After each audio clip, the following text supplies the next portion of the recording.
Hello, learners and friends, and welcome back to my channel Accounting Fun. So, next we will be discussing about adjustments for financial reporting. So, basically, when we started this, we have told you about that accounting is all about recording, analysis, interpretation, and finally reporting of the data to the users. But how you're going to report that is also very important. So, the most important statement which I mentioned you earlier about was the income statement in this context. So in income statement, whatever we shows that revenues are considered as cash is received, expenses are considered as cash is paid, and not considered as generally accepted accounting principle. Now here I am showing you to display you a difference between cash basis accounting and accrual basis accounting. So cash basis accounting generally shows that revenues are recognized when cash is received. But in accrual basis, revenues are immediately recognized when they are earned. Whether you receive cash in advance, whether you receive cash in later, that doesn't matter at all. As the point of time you earn that revenue, that is the transaction occurs. At that point of time, it is recognized as revenues. In accrual basis accounting, expenses are recognized when they are incurred, whether you pay it earlier, whether you pay for it late, and it is mandated by GAAP. So, GAAP generally considers the accrual basis of accounting rather than cash basis of accounting. So, in consider to this gap, the most important principle is matching principle of accounting. In matching principle, the expenses are recognized in the same accounting period as they are generated as the revenues are generated. So basically, you don't need to get hesitated with this definition. What you need to remember is you have to match your revenues with expenses. Revenues and expenses both need to be matched. And matching is the most important accounting principle. So when in this expenses should be recognized in the same accounting period as revenues are generated.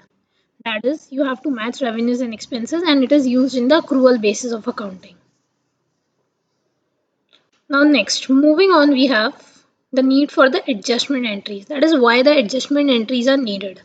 So journal entries are made at the end of each accounting period to bring about a proper matching of revenues and expenses. Economic events, that is transactions, have been ongoing but never recorded. Why? Because economic event, that is transactions, are ongoing but never recorded because they are not in generally accepted by accounting. And there's a common phrase that accounting and finance or economics finance, they don't they some or other way resist each other, although they help each other also, but they resist each other as well. So now we are going to look at some of the adjustment entries. So basically, here I have quoted one example, that is a 12-month magazine subscription. Now you subscribe for a magazine, suppose India Today or any magazine. What you do is you pay for it in advance for the 12 months for the entire year, and then entire year you receive its benefits. So you pay on 1st January 2015 until 31st December 2015, you will receive the magazine every month. So that's why. Now every month you are going to reduce the amount from the subscription one. Now next we are going to see another example for revenue when the time necessary to earn revenue extend into the next period. So the adjusting process allows us to separate 2015 subscription revenue from 2016. Now I will be paying on 31st December till 30th June. Now this period will be separated. So in the adjustment entry we can make entries for the next period as well. This is the benefit of adjustment entries. Next we are going to look on regarding this. Now, when the time necessary to earn the revenue extends into next period, what happens when it is extended to the next period? The adjusting process allows us to separate 2015 from 2016 revenue. Now moving on, we have an expense example. Till now I have told you about revenue. Now an expense example. So you have to pay a property tax. You have property, land, building, anything, you have to pay property tax on that. So your duration will be 1st January 2015 to 31st December 2015. In between that, on you pay for the entire year on 30th June. Suppose you pay the tax. So you have paid tax till 30th June 2016. So now the 2016 one will be considered as tax paid in advance. And every month from 31st December 2015 to 30th June 2016, that amount will be getting deducted from the journal entries. Now I'm going to show you some journal entries, adjustment entries. This is just a basic format. You can just have a look of it. Yeah, There is not any typical format for this, but it is recorded as the regular journal entries. Now there are two types of adjusting entries basically. One is the deferrals, that is the deferred one, and one is the accruals, that is the accrued. What is the difference between that? Now in entries which involve transfer of amount previously recorded in asset and liability account to expense and revenue account. So in deferred account, you transfer from asset and liability to expense and revenue.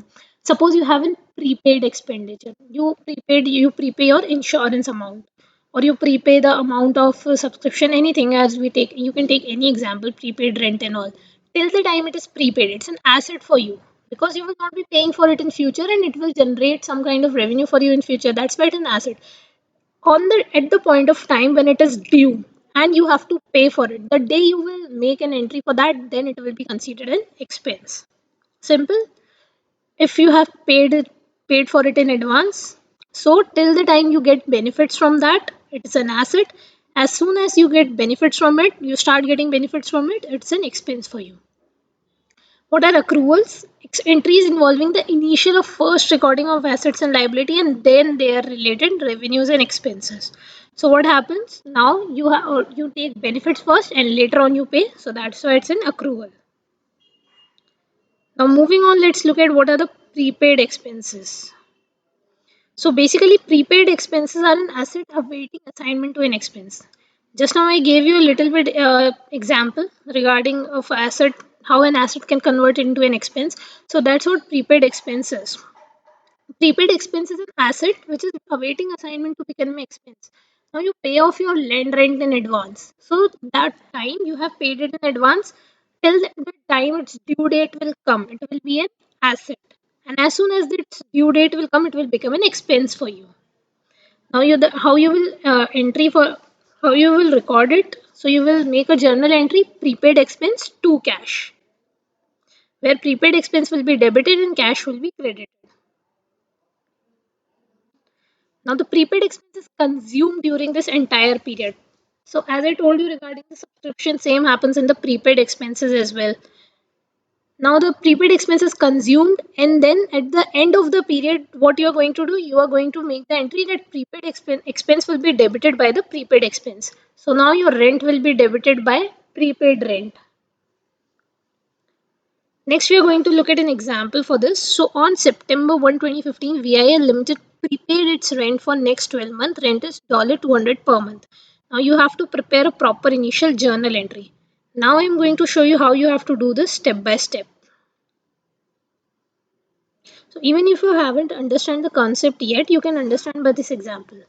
Now, on September 1, 2015, so your date will be, this is the format of a general journal account journal that you prepare. So first of all, you consider the date, the description, or you can say it particulars, the PR or the LR number. That is where you will record it in ledger, that page number, debit and credit. So it's basically in the form of an index only. So now, you remember September 1, 2015 is the date. So in the date column, you record the date, 1st September. Prepaid rent. So you have prepaid rent to cash. And in the brackets, you will make it entry like to record prepayment of 12 months of rent. Now, $200 per month. So now it's for 12 months. So 12 into 200, 2400. 2400 will be debited from prepaid rent and credited to cash account. Now we are going to look at another entry. Now, our ending year is December 31. Now, generally there are two concepts which is being followed. Someone follows the calendar year, that is January 1st to December 31, and someone follows the accounting year, that is April 1 to March 31. So VI's fiscal year is December 31. So now what entry we are going to make on 31st December? Let's look at that. On 31st December, you're going to revamp the entry by saying that rent expense is debited and prepaid rent is credited for the 4 months. 800. Now you will ask me why we have taken for this 4 month. Now count, if you go back and remember the date we make first entry, that was the 1st September. So actually September, October, November, December, it's 4 month period. 1st September to 31st December. That's why we have to amount for only 4 months. Because for the remaining period we have consumed that service being provided. Now, there are some brief examples which I have already told you, like prepaid insurance, you pay the premium in advance, prepaid subscription for magazine, television, supplies on hand. So, basically, there are supplies for which you are getting charged. Let me show you another for supplies on hand. So basically, blank paper used in a copier is a very great example for this. That how an asset become an expense. So you bring it as an asset for if you have a printing machine or so, and then whenever you start consuming it, it become an expense for you. Now we're going to look at some accounting estimates that some assets are not fully used up in single financial period, fiscal period, accounting period, whatever you name it. So assets that benefit for more than 1 year are called long-term or fixed assets. And assets which benefit you for 1 year, they are normally termed as current assets. I have explained about you in the earlier videos. You can go back and look to those videos if you have any confusion or dilemma regarding that. So the portion of an asset's utility that is used up must be an expense because you have utilized it in a specified period. Now what you're going to do, journal entry will be made when the payment is made. So you will debit that fixed assets and credit the cash. The portion of an asset's utility that is used up must be expense in that period. So basically now fixed asset debit to cash will be your journal entry. Now, if we look at this entire entry, how we are going to do this? So I have told you this first part, fixed asset debit to cash, and then the asset's usefulness is partially consumed during the period. So now there is one charge, depreciation, which is being charged on the asset, fixed assets normally. Because what happens that your assets value doesn't remain same over the longer period of time. Only land is one of the biggest, I think we can say, challenge for this because land value usually appreciates, but the other assets like your furniture and then your building machinery, each and everything value depreciates. Now if I have to give you a simple example for this, so children usually go to buy books. Now when they have utilized that book and when the session is over, most of the students go to the bookstore, return that book, but that book is never returned on the MRP price, that is the price at which they bought it. Normally what happens, they return you the 50%, 40%, 30%, whatever is the amount of that book. So that's what is a good example for this you can consider. So that is the depreciation basically because the value of that book reduces. You consumed it for 1 year for your own use or for anything, for studies and all. Now the portion of an asset's utility that is used up must be expense in the period used. So now here what you do, you accumulate depreciation and depreciation is debited. It's a contra asset account. Contra asset why? Because on the one hand your depreciation is increasing and on the other hand your depreciation is decreasing. So along with like if at the same time an asset is increasing and decreasing, it's a contra entry. Now, how you're going to present it in the balance sheet? So you're going to show asset at the base price or the cost price. Cost price here means at the price which you bought it, and then you are going to less that accumulated depreciation, and then you got the book value.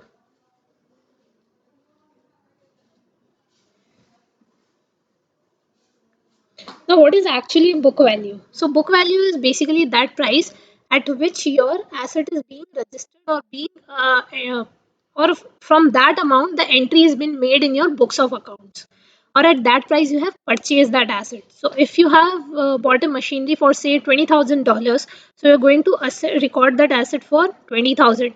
Now after 1 year, what you're going to do, you are reduce the amount of, you say you implemented 10% depreciation. So 20,000 minus 2,000 depreciation, remaining balance 18,000 will be your value, book value for the next year.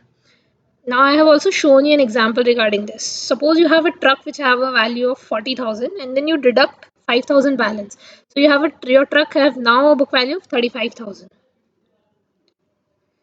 Moving on from the depreciation, we have unearned revenues. Unearned revenues, so basically assets which you have received but you have not earned them. You have received them in advance. So that's why they are an asset for you right now. So unearned revenue credit to cash or cash debit to unearned revenue will be the journal entry for this. Now moving on, that assets which you have received but you have not earned. So what you're going to do, unearned revenue is earned during the period. You're going to earn it for the entire year or whatever is the duration of that earning. So how you're going to record it in your journal entry? You will record it unearned at the end of the period as unearned revenue debit to revenue. Simple. In the beginning, unearned cash debit to unearned revenue. In the end, unearned revenue to revenue. I'm going to show you an example for this.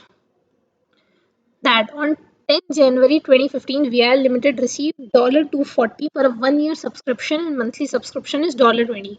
Again, our same old example of the subscription when we will consider. Now, if you're going to look at how I'm going to record this, so what you will make the entry, it is on 1st October. So on 1st October, you're going to record it as cash to unearned subscription, that is $240.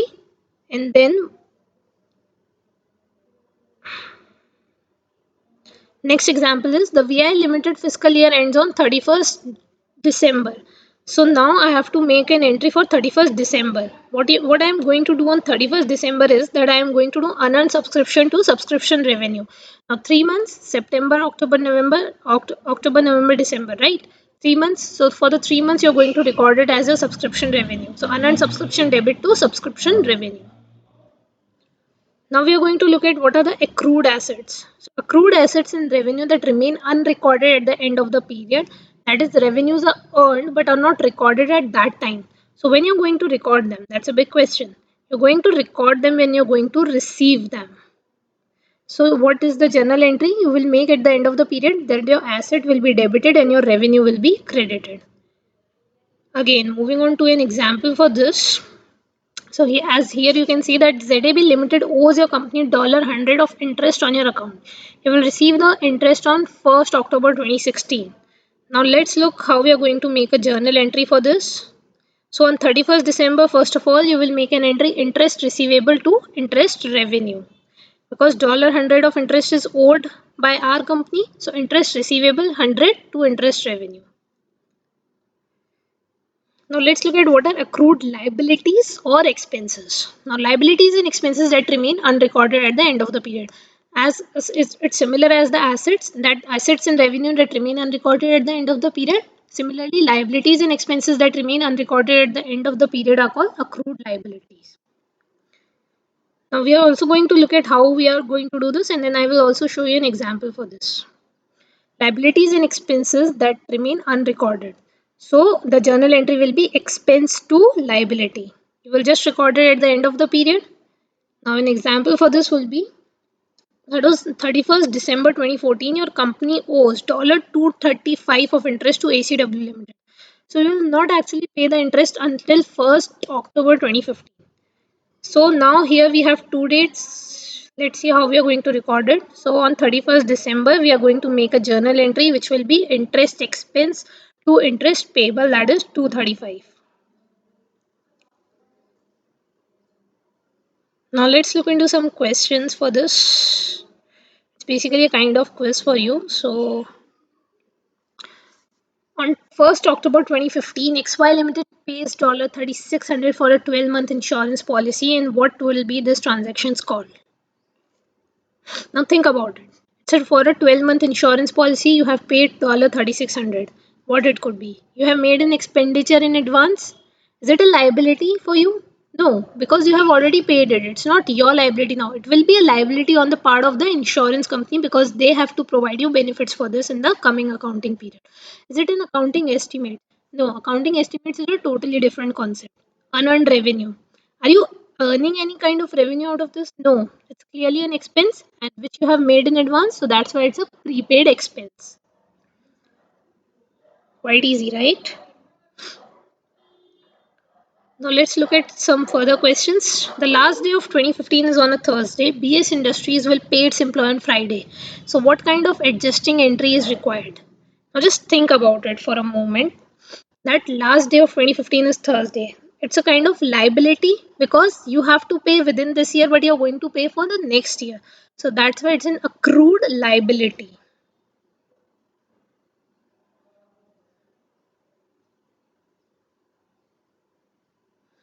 Now, anyhow, if you fail to make these kind of adjusting entries, and what are the effects of these adjusting entry both on your income statement as well as balance sheet? Now, if you fail to recognize consumption of a prepaid expense, So your net income will be overstated because you have not recorded an expense. So your revenues will be more. That's why your net income will be more, and your balance sheet assets will be overstated because net income is always included in your assets. Either you include it in your capital or you show it on your asset part. Whatever you do, it's one and the same thing. And prepaid expense, what is the impact on the net income? Your net income will be understated and your retained earnings, or you say revenue expenditure account, will be overstated. Earning of an unearned revenue understates net income, overstate liability or understates revenue expenditure account, accrual of assets, accrual of liabilities. Now that's all in today's video. In case you have any queries, do put up in comment box and do not forget to like, share and subscribe Accounting Fun. Thank you for the day.